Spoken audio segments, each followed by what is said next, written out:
So this is an example. This is not one of your topics. Your topics are now on the tables. You have 3 options, okay?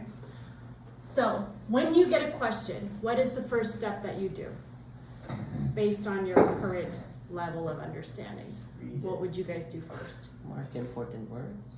Mark the important words. Thank you. Okay. So then, what are the important words here?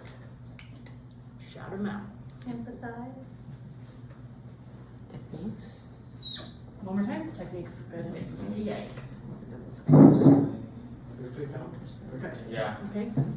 Yeah? Yeah. You agree? Wow, impressive. Yeah. Okay, so this is what we need to do now. We are going to be doing questioning the question. So first, you gotta find keywords. And then what you are doing is you are building possible connections. Do they have to be final? No. What they are looking for in a paper 2 is, 1, you know the work. 2, you understand, and this is an IB thing, authorial choices, which are the choices that the author makes, but in really complicated language, Yeah. and then the author's message. They are looking for those 2 things all the time in the IB. So paper 2 will roughly force you to do those 2 things. If you are missing one of those things, you're getting marked off. Then number 3 is building an argument. Build reasonable, supported arguments. Reasonable, I think you guys know. What does supported mean? You have evidence to support your argument? Yes, you have evidence. Does the evidence have to be in quotes? No, because you will not have the book for this one. So we're talking about big arcs, like the arcs that we just drew. You need to know like major events in the story and choices. Okay, so then we're gonna build possible connections. So first, what is the technique? What are some examples of techniques? What, not specifically this word, anyone. This? Like literary devices. Say that louder. Like the devices that they use. Yes, devices are good. So literary devices works. What else? Literary devices, for everybody who doesn't remember, is like metaphors, Simile. similes, symbols works, Perspective. What's the thing called? hyperbole, Personification. personification. Those are all types of devices. And if you are doing private tutoring with me in the fall, you will learn them intimately. Other things that are techniques could also be like general author's choices, okay? So this could be like as simple as plot, character. So how we approach characters, or perspective,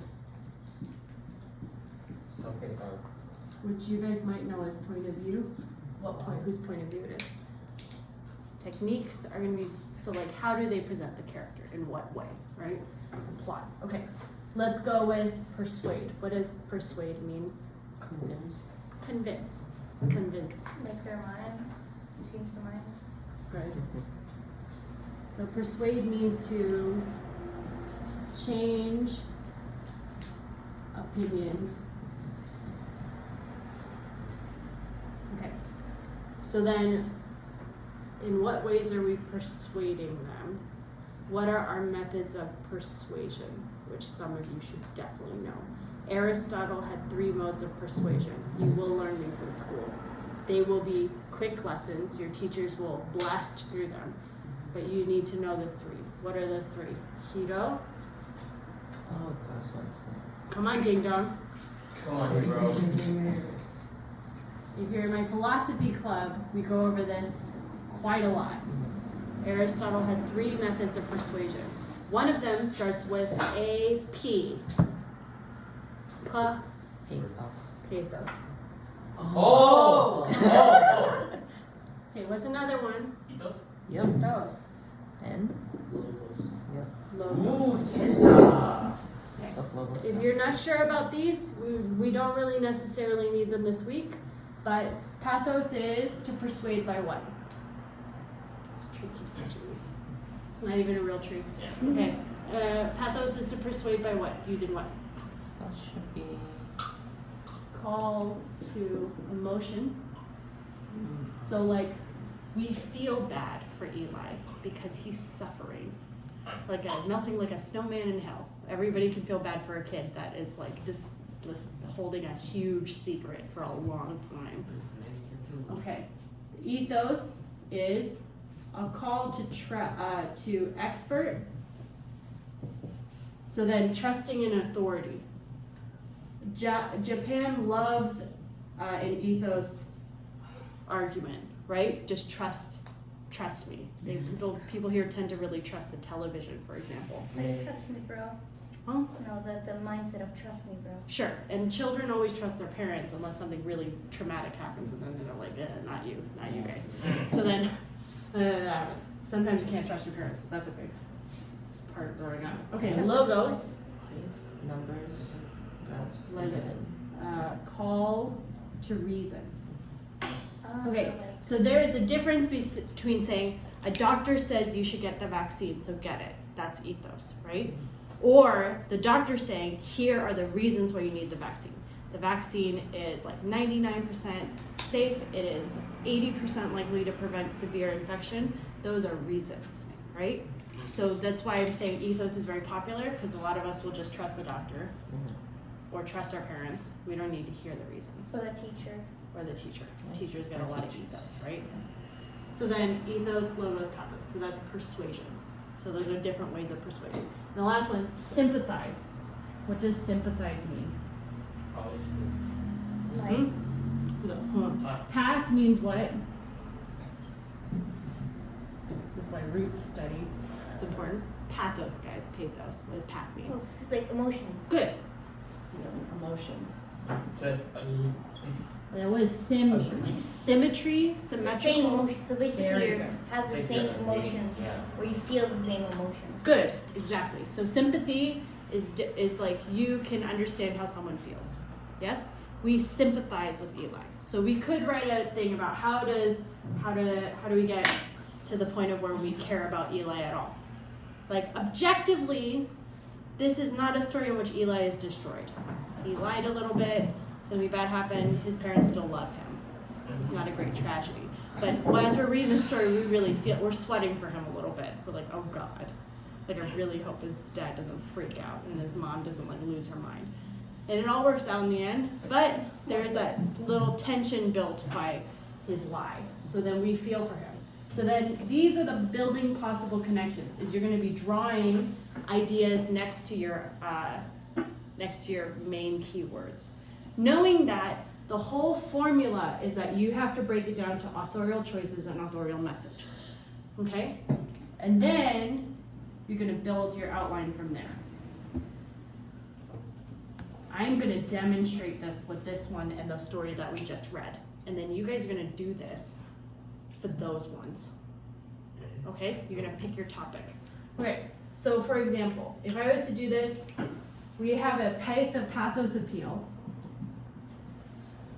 And I'm thinking about the snowman in hell. And also like the describing how he describes Eli's dread, like Eli's actions. Like he sinks down lower.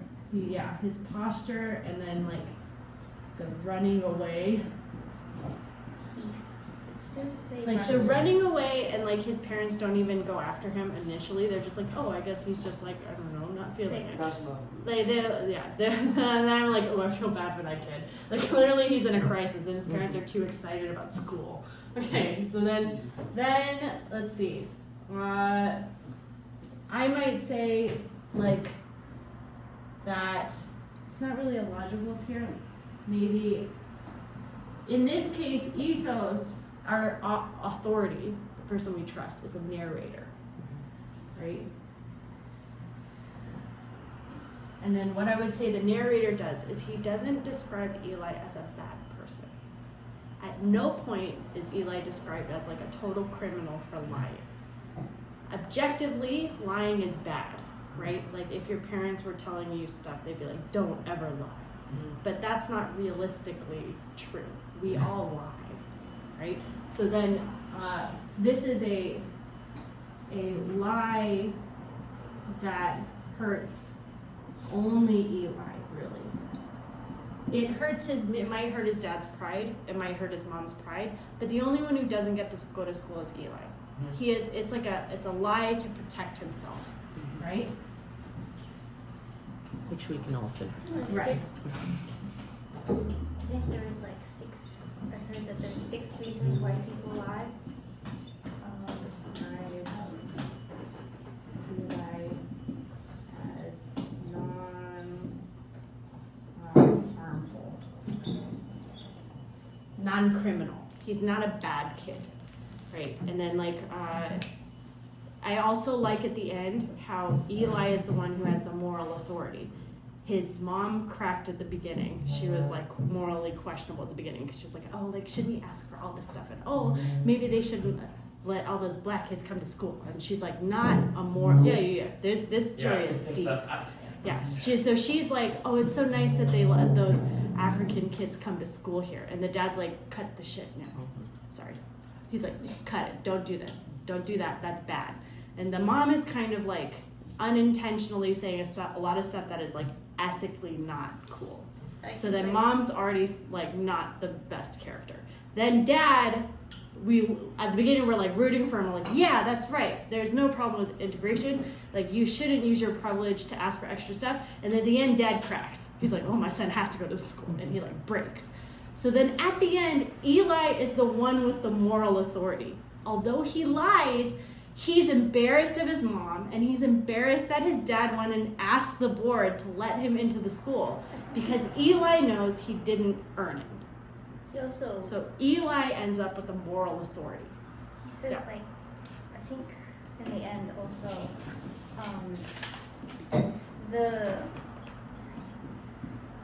the mom like admits like that they're wrong for putting all the pressure on Eli, and the dad accepts that he was also wrong, leaving Eli to be the one who is painted in the right, as he said. Yes. So then there is a thing of where we sympathize with Eli because although he lies, he ends up being the one who is like probably the most morally intact out of the 3. We feel that, even though objectively we don't know everything about these people, right? But we're given just enough information. So then I would say this is my paragraph 1. I found out recently, Hito, that I've been drawing the paragraph sign wrong. It's this way. But I didn't know that. So now I'm drawing paragraph. So this means paragraph. So paragraph 1 and paragraph 2. So I'll write my first paragraph about pathos. That's the easy one. It's like similes, and this is how we feel bad for Eli because he's just like a kid. And the second one is the harder one. But those are roughly my 2 paragraphs. I outline my 2 body paragraphs. Whoa. Handwriting. Okay. And that is how you question the question. So what is this question asking? And I did all this stuff. The reason why we're practicing it slowly like this is because you will have 5 minutes to do it on the test. By the time you get to 11th grade, you'll be ready to do this quickly. You will know what to immediately discard. Like if I'm talking about Kurt Vonnegut, logic is usually not the thing. He's not like sharing science with us. So that's not that one. So I know it's got to be one of these 2, and then something, something, something. Yes? So what I have here for the rest of right now is I have laid out this one. Yes? These are your topics. I want you to